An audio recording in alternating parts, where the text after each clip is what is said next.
Section 1. Before installing IES, I like to refer to this section as Windows Prep. In this demonstration, I'll be using a Windows 10 system. What I'm really going to do in this section is just disable UAC. And as described by Microsoft, UAC is a security feature of Windows Vista, Windows 7, Windows 8, and Windows 10 which help prevent unauthorized changes to your computer. These changes can be initiated by applications, viruses, or other users. User account control makes sure these changes are made only with approval from the administrator, which is yourself.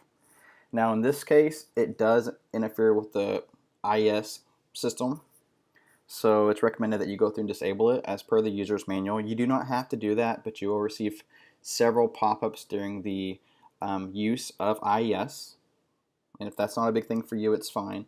But if this system's going to be just for your IES installation, I would highly recommend disabling it. So we're going to go through that process now. On the left hand side it says search the web in Windows. In this field I'm going to type in control, and you'll see it's going to auto populate the control panel. So I'm going to click on this. Once I'm inside the control panel, I'm going to click on user accounts, then click on user accounts again. Down at the bottom it says change user account control settings. Once I click on that, I'm going to be presented with a window where it's user account control settings.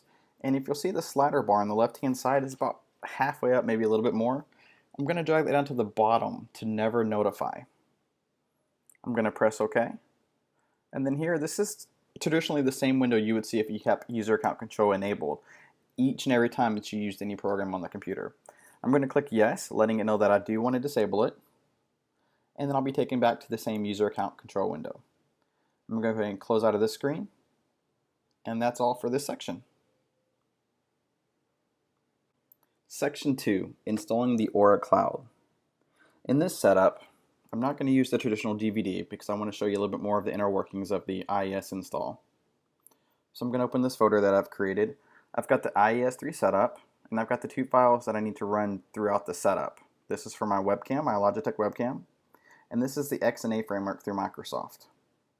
So I'm going to double click on the IES setup, which in your case, this will auto run when you put in the DVD. And as you'll see here, we'll have the interactive energy setup welcome screen. We're just going to press next.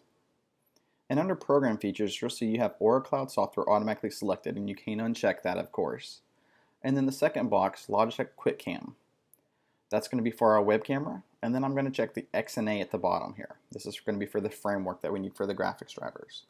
Now the Camtasia Studio, that is going to be some free software that you can use to record your session, but the way that IES works, it's not used very often for this type of setup. So I'm going to press next. Now throughout this install, there's going to be several areas that take several minutes for the install. I'm going to pause the video, and then I'll resume when I get closer to the finish so you don't have to sit through all of it. So we're going to press next. And here we go through the install process. I'll pause this video and continue in just a moment. Okay, we've finished with the install. Now we're being presented with another prompt, and if you look here closely, it's going to install the XNA. I'm going to go ahead and press yes, and I'm receiving this because I'm using it from a install file rather than from the DVD. So what you should notice is when I click run, you're going to automatically get this setup screen. And this is just a quick setup to install the XNA framework. I'm going to press next, accept the terms and license, and then press install. And as you'll see, this is going to be a pretty quick install here. And then I'm going to go to finish. And again, since I'm not using the DVD, I'm going to separately install the web camera, but that'll be another feature that will automatically be prompted and you'll walk through it. So I'm going to click finish here to close this out. And what I'm going to execute is going to be for my webcam. And this is a very similar screen that you're going to see right here. So you've got to wait a little while for this to extract, so I'm going to pause the video and I'll return in a moment. Okay, we're about done here. Now we're being presented with the Logitech webcam software installation screen, or the welcome screen to be more exact. Select your language here, your preferred language, and then press next. And then once you plug in your web camera, how it says to do here, you can go and press next. And it's going to install the webcam software. Leave all these settings selected as the default. Press next. And our installation started. It'll be about 4.5 to 5 minutes. I'm going to pause this video and I'll resume when we get closer to the end here. Okay, for a little less than a minute, we're almost wrapping things up here with the webcam software.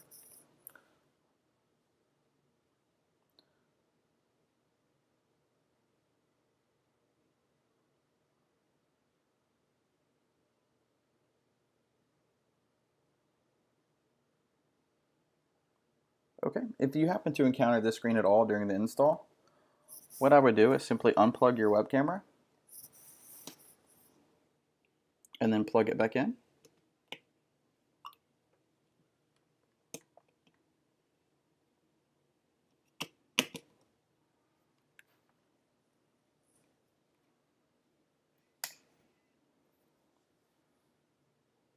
Give it a moment to redetect the camera. And you should see the camera kind of auto adjust and move itself around while it's auto detecting itself and installing.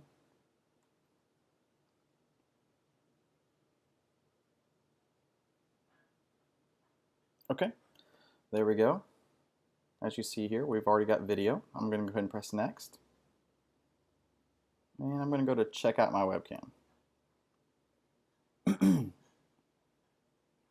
As far as the general interface for the webcam software, you won't be in this very often, but if you happen to have problems or you were adjusting your webcam software, this would be where you would do it. I'm going to go to Quick Capture. And of course, you're going to see my laptop over to the side of this installation setup. So I'm going to go ahead and just close out of this screen.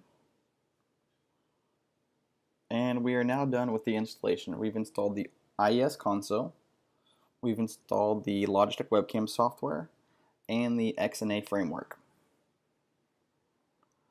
I'm going to close out this video and start the next section. Section 3, Configuring the Aura Cloud. In this section, I'm going to show you how to open up your IES console for the first time, register it, and then resize your windows to where they best work for you for the first setup. So I'm going to go to the IES console here, double click on it. For the language selection, I'm going to choose English and I'm going to press OK. You will get this screen here for the registration. Successfully register the communications.dll. This is perfectly fine. Just press OK. It's happening in the background for you. And then here we are with the registration screen. Now I've gone ahead and input my settings. Well, you get the idea. And then I'm going to re-enter my email address.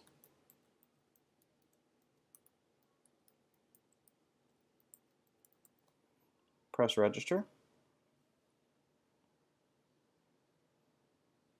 Excellent. System was registered successfully. Press OK. Now I'm going to be presented with the IES console window for the first time. You'll notice here you've got Aura Sim, Aura Vid, Aura Script, Aura Graph, Aura Healer, and Aura Pet. Each of these applications is what comes with the IES console suite. Now, what I always like to do, this is my first setup, it's my first run, I'm going to go ahead and go to select a client, and I've already created a John Doe client, so I'm going to click on this, and then right click and choose delete. I want to show you the full process. There we go. Press OK. And then what I'm going to do is typically when you go in here, you'll have an empty session window and you need to create a person. So click on this little person icon. I'm just going to call it test user. For the email address, I'll use my own, support@interactive.com. And I'm going to leave the date of birth empty since this is just a test, and the location empty. Press save. It's going to inform me that it saved successfully. I'll press OK. And then here we go. We've got the test user. Now I'm going to close this out without selecting the test user first. The one thing I want to show you is that before you can open up any of these applications, you must always first select a user. So we're going to go select a client, and now I'm going to go back to test user and double click, and you'll see it's loaded it in here right there. So now what I want to do is, like I said before, is I like to open up all the applications so I can see all the data coming into each one of them. I'm going to put my Aura Sim, Aura Vid, Aura Script, and I'll be resizing some of these in just a second. as we go here. Okay, click back on here, open up my Aura graph. Perfect. Aura healer. I'll be doing the same with that one. Just resizing it, scooting it over.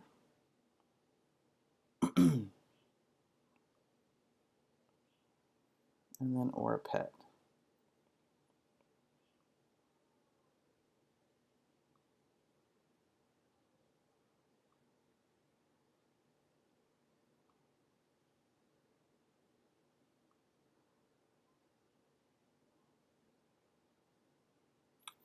Okay, in each one of these windows here, as you can see, the Aura vid window especially, we've already got a message on it. No active video input device detected. Please press Ctrl+C to select the video input. So on your keyboard, you just press the Control and the C key together. Or if you can't get that to work, you can right click and go to Control Panel. Inside here, what it's primarily looking for is a Logic web camera that we installed. So where it says Webcam Device, click that down arrow and choose the QuickCam Orbit Sphere. It's automatically going to select the resolution for you. Just go ahead and close out of this screen. And you'll see here that we now have a video. I can wave my hand in front of it, everything seems to be working fine. Now just as a test, I'm going to click on this Aura script window so it's in front of the IES console. And I'm going to place my hand on the biosensor just to make sure that it's getting data. And as we can tell here, we see the graphs moving under the IES Aura graph. You do see the Aura on my image. So if this web camera was pointing at me, you would get more of a detailed picture. Under the Aura Sim, we are receiving data here. The IES Aura Healer is also receiving data. And the Aura Pet, the same. And if we go to the Aura script, we can tell here that this is constantly changing together with everything else. So this is just a test right now. I just want to make sure that everything is working fine. It appears to be. I'm going to take my hand off the biosensor. And I'm going to receive a message here. Save session. Would you like to save the current session? I'm going to press yes. And then what I'm going to do is close out each one of these. This is something I like to do before every install, just to make sure that everything's opening up for me, that everything's working. Section 4, using the Aura Cloud. As you can see here, I already have opened the IES console window. I'm going to go ahead and go to select the client. I'm going to choose the client technical support that I've already created. I'm going to open up Aura Sim, then Aura Vid, Aura Script, move this down a little bit, resize that just a little bit smaller here.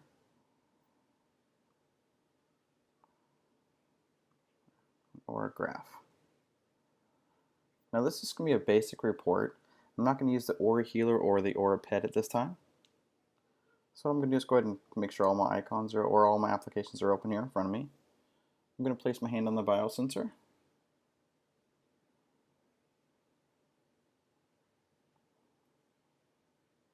And the one thing that you probably noticed is that when I created the user session, I selected male as the gender, but yet the Aura Sim had a female silhouette in there at first.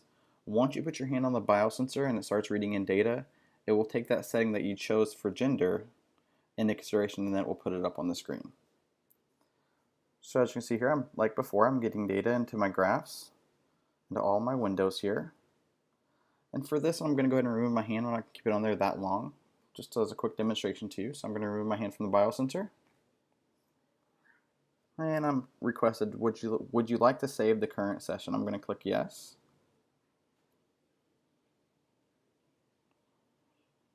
And what I'm going to do is go ahead and close out of this window, this window, and this window. And now that I'm back at the IES console, I've done two readings, two different demonstrations. So I'm going to switch from live mode over to playback mode. And as you can see here, I've got the first session that I just created under technical support. I'm going to close out of this window, and we'll stop this session. Section 5, Aura Sessions and Reports. Okay, I've already left my same user client technical support that we created earlier set up or selected. What I'm going to do is I'm going to switch from live mode to playback mode like we did a little while ago. And here's our session. Now what you need to do is click on your session to highlight it. And a neat feature that I like to do is that if you've got your session here, go back into the IES console, open up Aura Sim. You can even open Aura Script, Aura Vid. There we go. And what I'm going to do is I'm going to hit play right here. And if I click play, I can see this entire timeline in real time appear as it was collecting data when I first did the session. See how that's changing there? This is something neat that I like to do just to make sure that it did capture my entire data stream. Press stop. And now I'm going to go into print. So if I choose print right here, inside the IES reporter, you can actually selectively print what sections you want. Now we know we didn't use the Aura Healer or the Aura Pet logo, so I'm going to simply double click on Aura Graph, Aura Script, Aura Sim, and Aura Vid. Once I have these up, I'm going to go into Create Report. And what you're going to notice here is that the Aura Vid will always open up with the same screen. You have to click on the camera in order to take just a quick snapshot for the report. So I'm going to click on that. Okay, there we go. I'm going to go ahead and close out of these applications that we had open ahead of time. Get those out of our way. And what we have here is a full report that we've just created. So if you scroll down through here, you'll see your data and a brief description of everything that it means.